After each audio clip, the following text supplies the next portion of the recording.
Good afternoon, everyone, and welcome to 1.5 million new homes, the local government challenge, sponsored by Loft and Bugler Developments.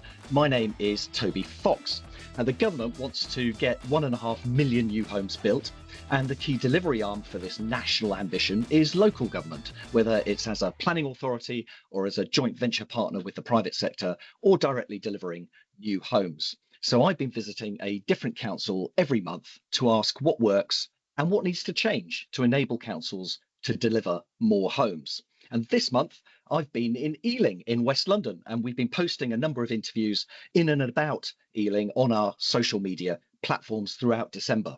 And in the second half of this session, we're going to pick up on some of the issues raised during those interviews, in particular, the idea of building better. But before we do that, we're going to open today's session with the immediate challenges of all of the issues facing our guests, what's at the very top of their in trays this week.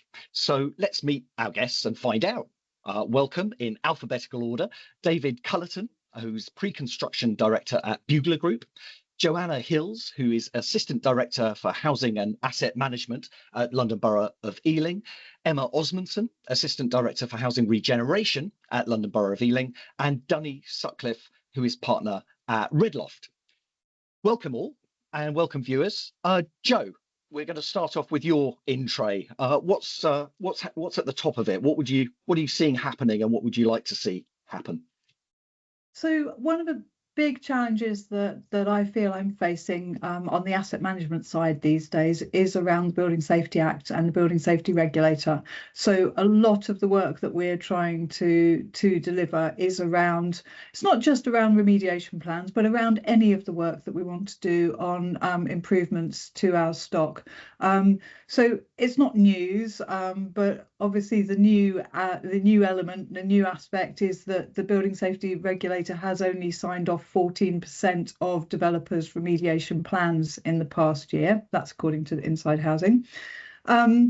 So that's a challenge. We know as well that we've submitted building safety cases, and the Building Safety Regulator is working through those, but obviously that is taking time, and until we've had the proper feedback on the building safety cases that have been submitted, we don't fully know what the expectations are, whether we're meeting them, and so on. At the moment, another big struggle is around validating competence of designers. So we've got to have principal designers and principal contractors with validated competencies under the Building Safety Act. How do we do that? Who does that? How do we assess the competence of the person who's assessing the competence? This is all new territory, and it's all a really big struggle. We haven't even really got training that we feel that we are properly able to lean on at the moment. I don't even feel fully trained myself. It's all reading the documents that exist and hoping that my interpretation is fully correct. We need a lot more, I feel, a lot more guidance on exactly what is expected, how far do we have to go, how long of an obstacle is this going to be. You get well qualified professionals who are refusing to put their name to things just in case something goes wrong. There's a lot of fear, anxiety, and we really do need, it's an obstacle to delivery. It's an obstacle to delivery of new things, and also of retrofit and remedial, and the safety standards that we expect in our housing. So yeah, that's the biggest thing for me. Thank you. That's a big fat in tray. Thanks very much for that. Viewers, if you've got any advice or thoughts or comments, do put them in the chat. Emma, welcome your reflections on Joe's in tray, and also what's in yours. Oh, okay. Well, I guess there's lots of painkillers because it's a week of Christmas parties. But I guess for me, I'm still sort of dealing with a hangover of the kind of state of the market as it currently is within my field in terms of new homes delivery and regeneration. So at the moment, there's a lot of chatter about the NPPF and a degree of excitement. But I guess whilst it's fantastic to have this focus now on delivering more homes and delivering at scale, I guess some of the old problems haven't gone away. And so I suppose the headaches turn into a bit more of a migraine as, politicians, local communities, people really want to get more things built, and they want to get things built quicker. But at the same time, we're having to deal with those challenges of, viability, construction costs. We've had to accept a new norm in terms of a high level of construction costs, but that's not having due regard into land value expectations from landowners. So you've got those real viability challenges. We've still got a degree of mortgage rate instability, and inflation seems to be creeping up again. We've lost our first time buyers. We have not yet seen kind of a new product for them. So kind of the fuel at the bottom of the housing ladder is not really in existence. And then you've got the whole issue in terms of construction delivery. We don't seem to have enough contractors to deliver, what we need to get built. And I'm dealing with some stall sites as well. So kind of dealing with some contractors that have gone bust and trying to sort those, turn them around. So quite a headache. I'm looking forward to Christmas to get my energies back together, and hopefully in the new year we can look towards working on the solutions. So you've got this sort of sense of building expectations and the setting of targets as well, and making them mandatory. That just adds fuel to those expectations. But can we fulfill them? Can we actually deliver? Yeah, okay. Danny, what are your thoughts on planning reform and that kind of the unforeseen consequences of that, the way it fuels those expectations, and on the Building Safety Act and the Building Safety Regulator and the difficulties in actually delivering on the promise of the new regulations? I think it's great that we've got targets. I think it's great that we've got a central government which is focusing on housing. If you look at the churn of housing ministers we've had over the last decade and a half, we can see it's not a priority. So it's great that we've got a central government that prioritises housing, and we all know how key stable communities and are to the kind of fabric of our society. So that's really good. The idea that the changes to planning will fix everything is ridiculous. We do have some issues with planning, but that's the consequences of having political input into that and democratic accountability, and that's the price you have to pay. So, and it's good that there'll be an emphasis on delivery, but I don't think it's going to make a massive difference. What will make a massive difference is loads of planners, people in the department who could churn through. If you talk to developers and house builders, yes, they're always moaning about planning because we pay for land that's slightly too much and then try and get more on there than the planners want us to, or that we first said, and we're looking to maximize that value because that's how you make a profit and how you turn their land. But the real issue is that we haven't got consistency of planners. We see a churn of planners and then we don't have planners, and it makes the process much slower. So I think one of the things that would be really great, and it's something that we've talked about a lot, Toby, is getting more planners in and getting people excited about being able to shape communities and become planners. And I've seen some stats recently that 70% of all planners currently work in the private sector, whereas it used to be the other way around. So we've got lots of planning consultants, but no one for them to work with in the local authorities. And that's because it's not as attractive as it used to be. The money's not great, and there's a lot of hassle, and your caseloads are huge. So I think that's one of the things that would really help. And I hear what Emma's saying about all the factors which are putting a brake on development at the moment, and those haven't changed despite the greater emphasis. They're still there. The market's still in a place where we're not seeing a lot of energy, and we've had an austerity model for 14 years in affordable housing, and we've reduced the amount of grant so that it doesn't cover the cost of building a new home.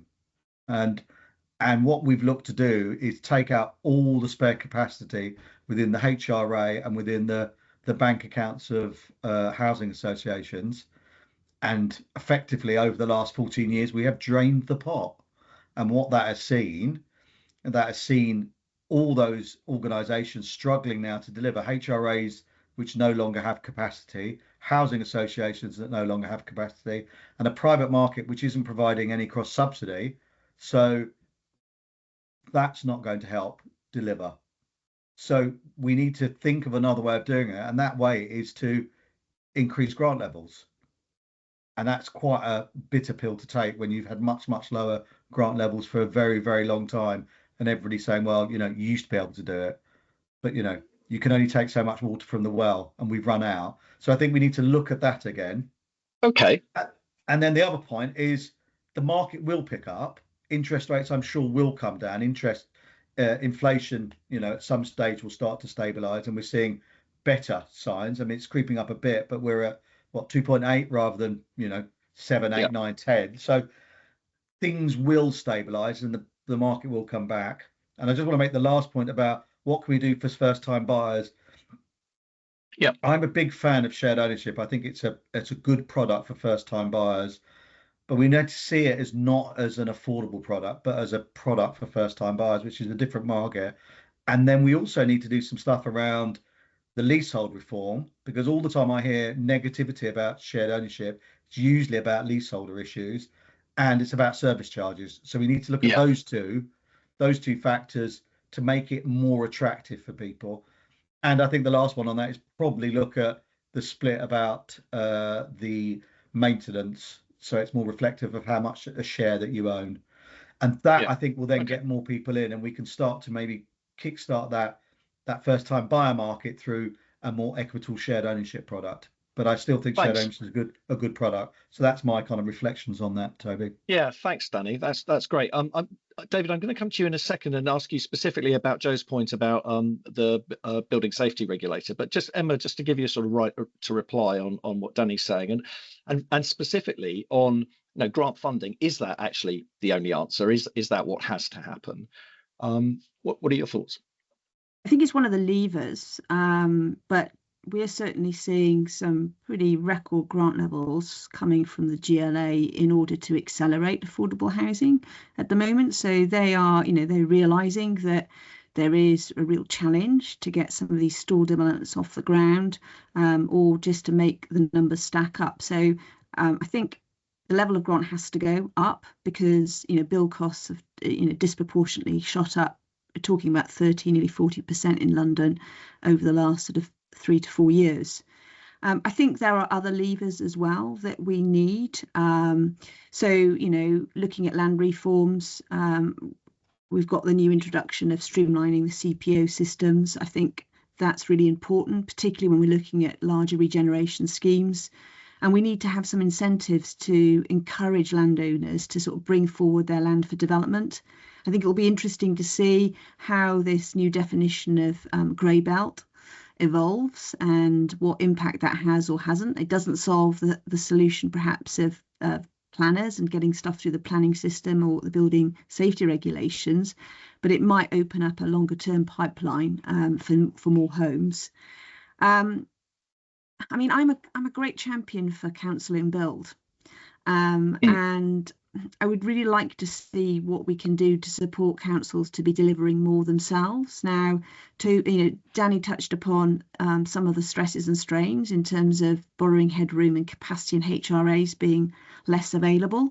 And I think it will be interesting to see whether councils will look to develop their own registered providers themselves to build some capacity within those. So I think there's scope for us. At Ealing, we've got Broadway Living. So I think there's real scope for them to sort of take up some of that opportunity, which is no longer within the HRA, just in the short to medium term, while they sort of focus on repairs and maintenance. Of course, we've still got to win hearts and minds in terms of engaging communities, addressing their local concerns, because with this ambitious target of building, 1.5 million homes, that doesn't stand on its own. It needs a lot of infrastructure. We've got roads, we've got schools, community centres and the like. And, often, when we see larger scale strategic developments come forward, those elements tend to, slow things down. They tend to come later on in development. So I think there's a lot that needs to be done, and we need to be working a lot more collaboratively and having really good engagement with central government and our local authorities and GLA to really ensure that we're looking at all these factors and pulling the levers at the right time so we collectively can deliver more. Thanks, Emma. Okay, David, you've been very, very patient. Thank you very much. You've also got an amazing kind of zoom in, zoom out facility on your camera, which I thought I was the only person seeing that for a bit. But that was an effect of the Christmas party I was at last night. But yeah, your views on your views on the building safety regulator in particular, but also your thoughts and reflections on what you've heard so far. Yeah, it's somewhat affirming. a bit of sort of deja vu. It's good to hear everyone talking about broadly the same sort of challenges that we're all facing. I think the Building Safety Act is a challenge. I think it's there for a very good reason, and I'm just not certain that when the legislation was passed that the full kind of knock-on effects and the real delay and break it was going to put on development was properly understood. So as an example, we've just signed up a building contract in one of the Hertfordshire boroughs. It's some HRB, it's 96 units over 11 floors, and our lead-in period, including our design, development, submission of Gateway 2, waiting for Gateway 2 to come through and be approved, and we've only allowed in our programme the statutory timescale for that, not the potential realistic timescale.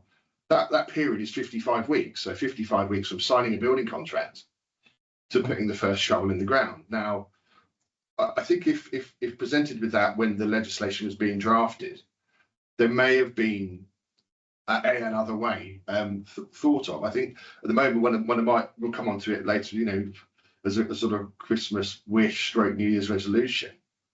I think that perhaps Gateway 2 needs a rethink in terms of that start on site. The brake put on that is just it's overwhelming, and I think Emma said that it's damaging, it's preventing delivery. Maybe the amount of information, the detail that's required. The reason it takes us so long is because we've got to design up to ROBS stage 5 practically to make a significant and an effective Gateway 2 application.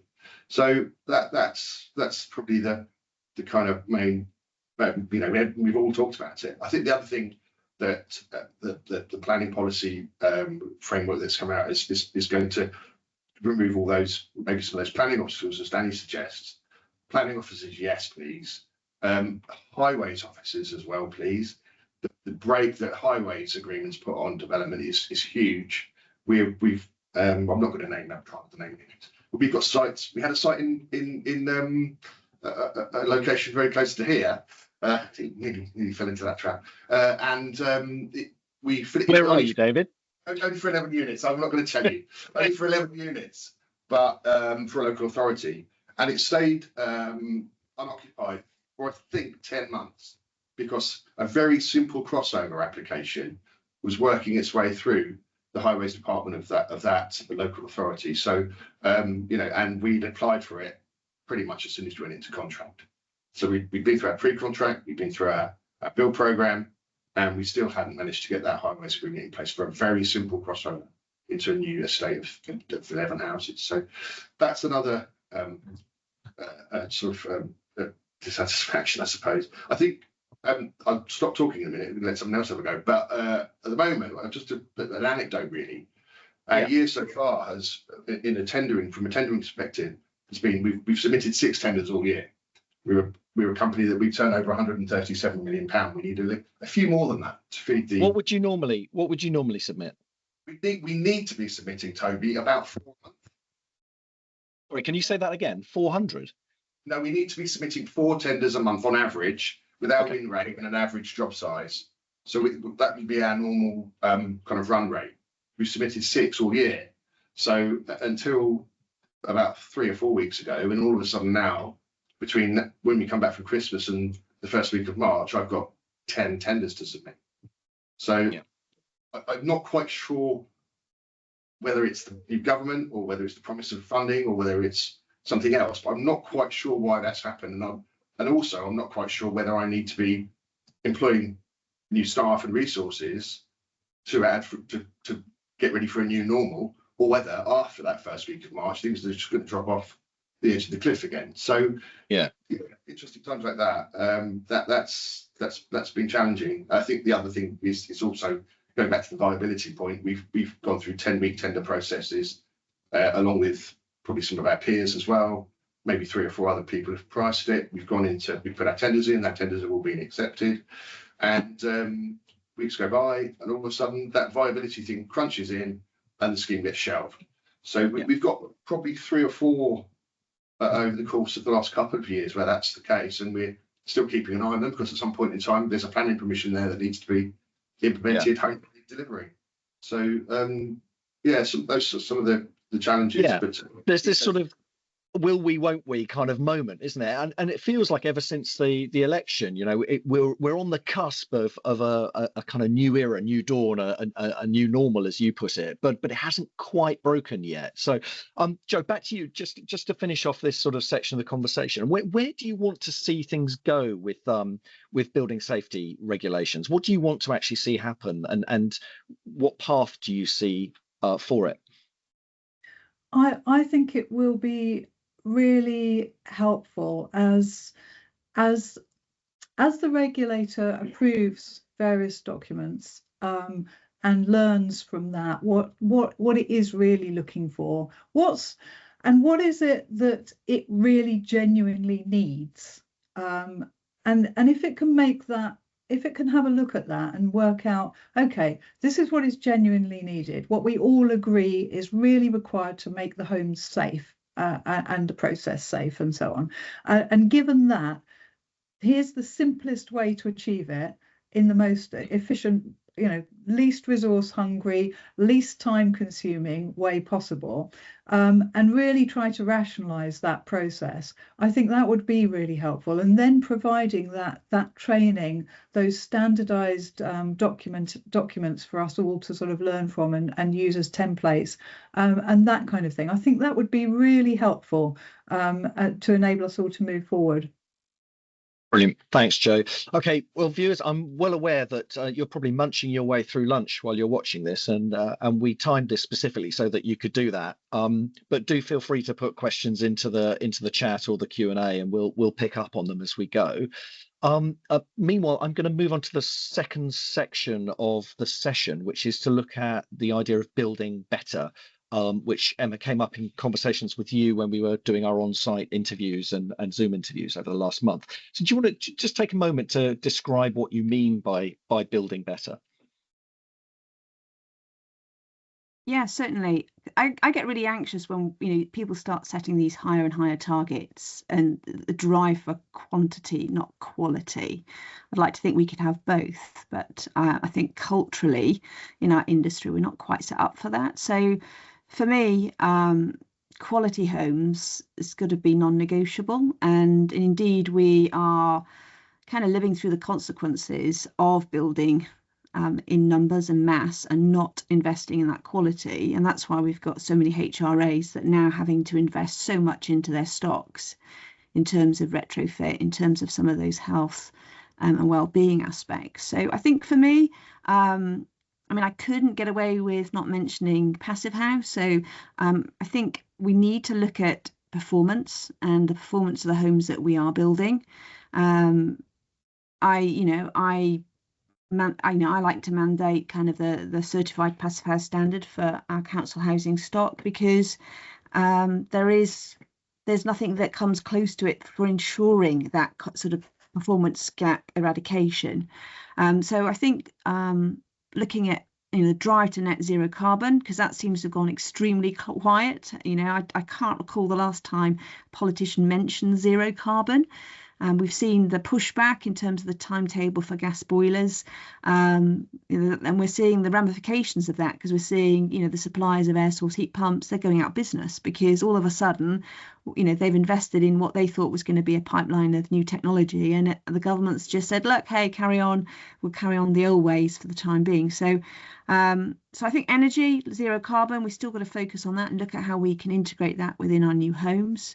But we really need people-centered homes, so homes that are really healthy. We've seen with the introduction of Awab's law, and we'll see probably a bit more detail of that coming out probably in the new year in terms of how that will manifest itself in some practical applications.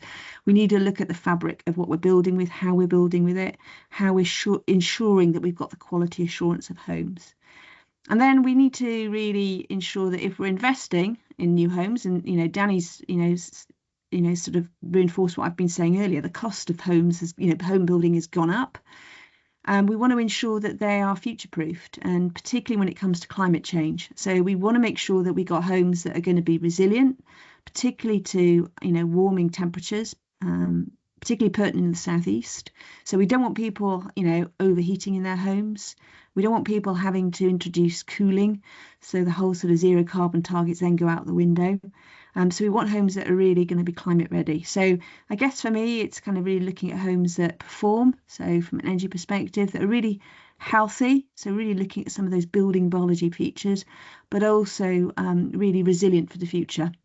So if we're going to build back, let's build back better, but let's define, what better means and not just make it up. Yeah, absolutely. So Joe, do you want to sort of sketch some of the definitions around that, and also maybe dig into why this matters? I mean, these are assets that you've got to manage, that you're responsible for. What difference does this make to your work and your residents? I think, from a people's perspective, we want homes that, people can afford to heat. We have this ongoing affordability issue, meaning people are struggling to get on the housing ladder, or they're just struggling with rents, even sort of affordable rents. So we need to address affordability. Part of that is going to be addressed by having, much more low energy homes, and not having people having to make the choices between sort of feeding their families and heating their homes. So again, looking at how we can create homes that eradicate the need for putting the heating on. Also eradicate, from a sort of building physics perspective, homes that, are not going to be filled full of condensation and not going to attract mold and damp, and going to have consequential impacts on sort of our health bills. Absolutely, I completely accept and understand all of that. The question was directed at Joe, because Joe, you're taking on asset management, right? These are assets that are going to come under your management. So I was trying to sort of get at what difference it makes to your role specifically, and the scale of difference that it would make if we were building better. Yeah, so it is a big problem at the moment that we've got to retrofit our homes. So at the moment we're looking at simply step one. We're talking about fabric first retrofit at the moment. So retrofitting to get all our properties to EPCC by 2030. That's already a £12 million ask every year for us. It's huge. It's huge. Just to meet those sort of standards that we're looking at. That's over the next 3 years, and it sort of tails off a bit after that because we're trying to get up front with that program. But we're talking significant numbers just simply because people didn't build in the way they should have in the past. And we're also, we could return to building safety. People didn't build how they should have in the past, so huge remediation costs there as well. And in terms of that being step one, that sustainability retrofit, it's just fabric first. Well, over time, now we've also got to build in the costs of, once we stop having gas, and we've got to feed in heat pumps. So that will be phase two. And then will that really get us fully to net zero?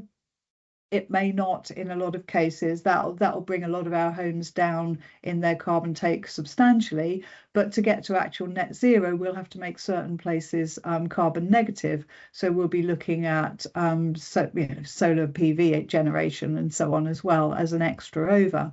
So again, huge investment that we're going to have to make over time, and it's all because things were not built properly in the first place. And yet we know all of this, and we work very closely together as an industry. People are still building in the same way they did before. As a client, we should not be accepting, I don't think, anything that we're going to have to retrofit in the future, because why would we take on that liability ourselves? We should be demanding those standards up front and accepting that we have to pay for them up front. But it's so much cheaper to pay to get the decent quality of product in the first place than to try to retrofit it later. And the health issues that Emma mentioned as well. So again, this is another retrofit disaster in effect, in that because of the quality of installations that we've done in the past, without any view to air quality or ventilation standards, we're now having to deal with damp and mold and disrepair issues across the sector, which are costing. It's not just about the financial cost, it's the cost of people's lives as well, living with damp and mold and living in unsuitable standards. And the kind of people who are really suffering are those who can least afford to suffer. And we know that there have been studies that show that it's the most vulnerable, those who've got the least spare cash, who are suffering most from damp and mold issues. And it's all about that, not thinking of the quality at the outset.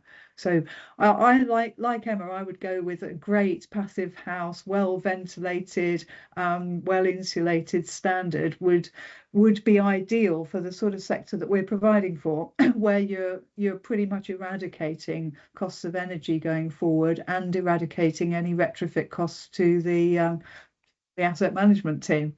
So yeah, that's the challenge to the sector. Thanks, Joe. I mean, it's interesting as an outsider, an observer and layman. It always seems that this is a matter of choice. We'd like to if we could, but we can't, so we'll maybe do it later. And actually, what you're saying is that this shouldn't be choice. That we're at a moment where this has to become really mandatory. And there's a big challenge in that, David, to your industry, right? So why are we still building in traditional methods, and particularly given what you've said about the business environment that you're facing, is this really the right time to be talking about building better?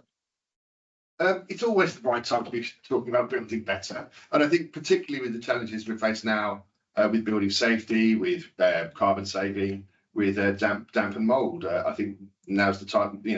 We've got to strike. So I think we're building passive house in the east of London at the moment, about 350 dwellings, and we've delivered, I think, 65 of those already, and the local authority there, and they're going well. I mean, they were well insulated, very low thermal bridging, and very low air permeability, ventilated properly using mechanical ventilation. So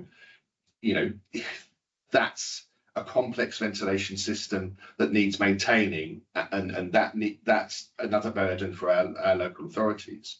But that ventilation system is key, as we've pointed out, to the functioning of that dwelling in a healthy way.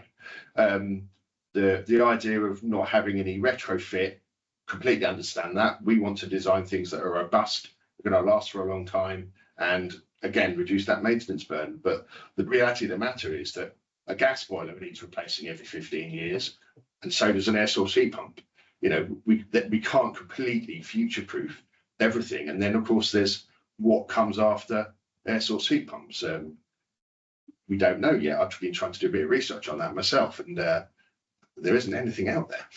That's the only horse in town at the moment. So we have to prepare ourselves for that, and I think that replacing an air source heat pump in a dwelling 15 to 20 years down the line is a significant undertaking. It's not quite as easy as replacing a gas boiler or replacing a direct electric heating system. So that's an issue. But I think for us, passive house makes complete sense. I know there's some passive house designers and consultants on the call, and I would perhaps query the need for full passive house certification. I think the principles of passive house, the excellent fabric, good ventilation, very low carbon heating, hot water and space heating systems are essential, really, and that's the way we should be going forward everywhere. Whether we put the passive house badge on it or not really doesn't matter.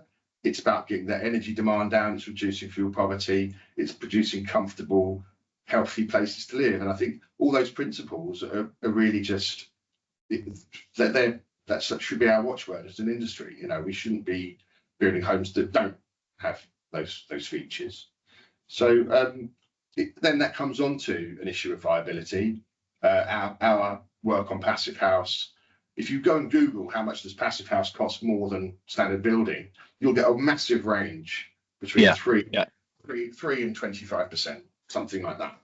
But we found that between 7 to 10%, depending upon the project. So, you know, that's enough to put a bit of a kick in the viability sort of a scheme, isn't it? You know, but nevertheless, it's not perhaps as much as some people think.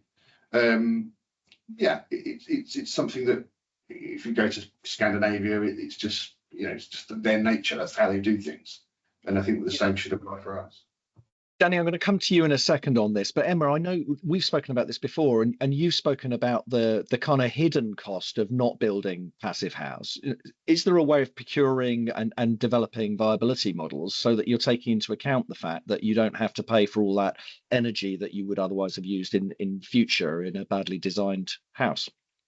Yeah, I mean, definitely. I mean, I think, you know, part of delivering, you know, 1.5 million new homes will be about being a lot more sophisticated in terms of how we look at cost and how we value what we're building. So yeah, there's different business models that can be adopted in terms of how do you know, invest in the fabric now in terms of that capital cost, but then you reap the rewards throughout the lifetime of the building in terms of reduced maintenance cost, reduced voids, reduce rent arrears. There's great flexibilities, and I think we haven't really been innovative enough to look at, well, you know, what is the real cost for building better, and let's just accept that the costs are the costs.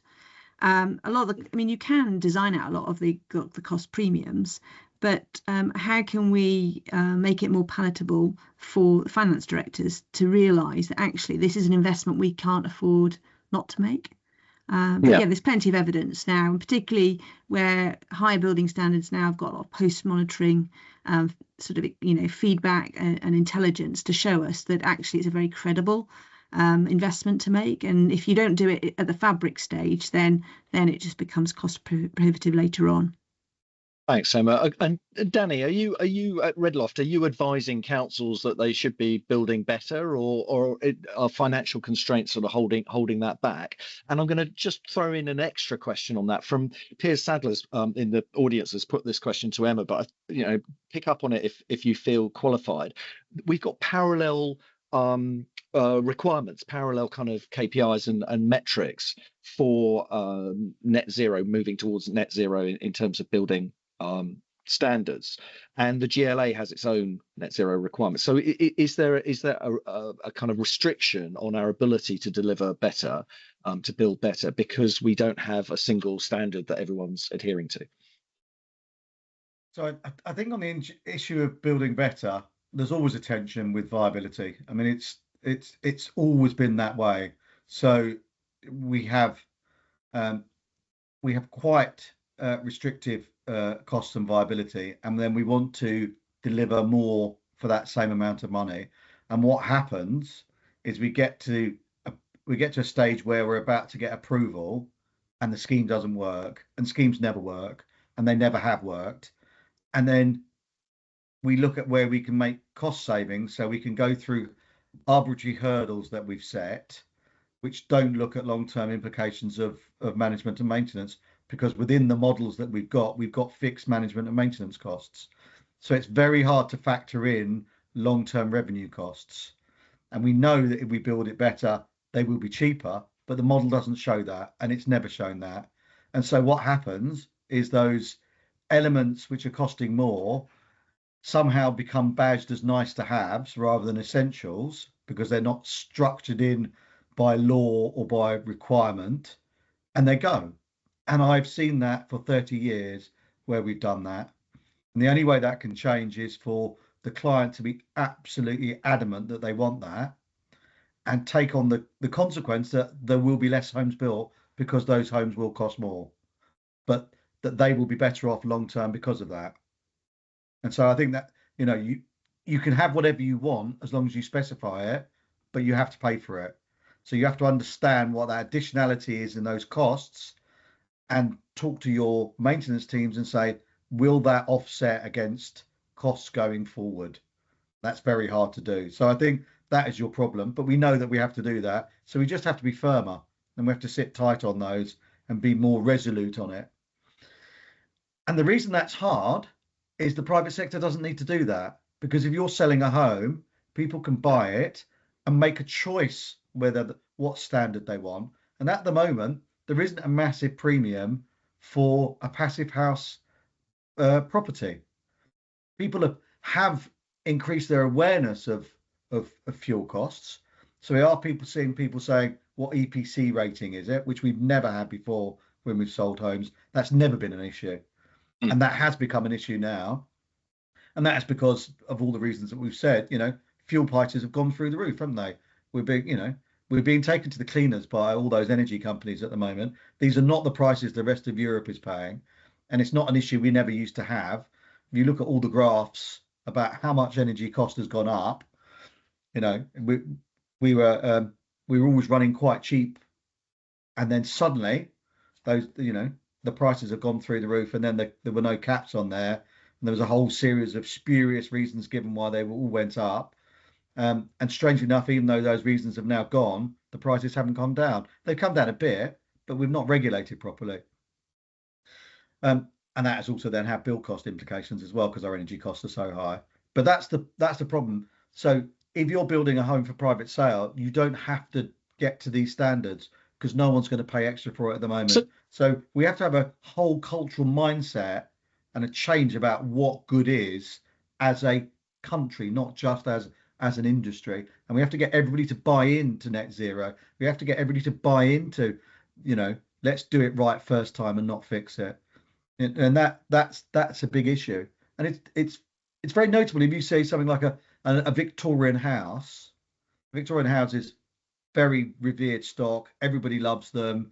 They have a premium in the market. But for social housing, they're really difficult to heat, maintain, and manage. So, you've always got this dichotomy and this tension going on between what we require for social housing and what we require for the private sector. And so some of that needs to be resolved as well. And that's a kind of bigger, wider social issue, I think. Yeah, okay. So there's a sense, I guess, in which the market will take care of that, because eventually people will start paying more for homes that are better designed. Emma, is that a sort of fair kind of conclusion to reach? And if you'd like to address Piers's question around those sort of parallel sets of standards, is that actually an issue, or is it irrelevant because better is just better? And my final of three questions to you, Emma, is as we wrap up this sort of lunchtime snack of a conversation, what's on your Christmas wish list? You can have a Christmas wish or a New Year's resolution. Okay, so I think it doesn't help to have different sort of parallel standards, because the reality is customers don't have choice. You don't have a choice of whether you can buy a passive house home or a passive house principal home or a non-passive house home, because there tends to be a standard form of building, particularly in the private sector. So we need to generate choice, and we also need to educate people. If you said to people, look, how much value do you place on your health and well-being, it's probably limitless. And over time, when people realize the impact that their sort of living standards, their living conditions, the air quality have on their health and well-being, I think you'll see the whole value and the way that we value homes will change. But that'll happen over time. So Christmas wish, New Year's resolution. Well, I guess my New Year's resolution is really kind of the same as my Christmas wish, in so much as I wish that everyone kind of approaches any sort of new home delivery with the sort of triple bottom line principles of really looking at delivering new homes that kind of are financially responsible, environmentally responsible, and socially responsible. And if you kind of sit within that matrix and ensure that these are equally responsible, and in the public sector we'll call that the 4 Ps, we're building homes that really are enhancing for people, planet, and the public purse. So my wish is everyone adopts that in the new year, and if we did, I think the world will be a better place. We'd safeguard a lot for future generations, and I think we'd all be happier building better. You with that, Emma. David, your Christmas wish or New Year's resolution? I've got loads. I think I'm going to pick the the Building Safety Act reform, really. I'd like to see that when enough people have been through the Gateway 2 process and enough is understood about how long that's going to take and what effect that has on delivery of affordable housing, that someone will say, right, we need to look at this, we need to take a look, and we need to somehow truncate that 55 weeks in my example process. It won't be much different for most high-risk buildings, I would suggest. And actually, 55 weeks is the absolute best case scenario, because we've only used in that 55 weeks the statutory period that the building safety regulator has to approve Gateway 2. We're hearing anecdotally that they're not taking 12 weeks, they're taking 26. So right. that is so that 55 weeks clearly to become a year and a half.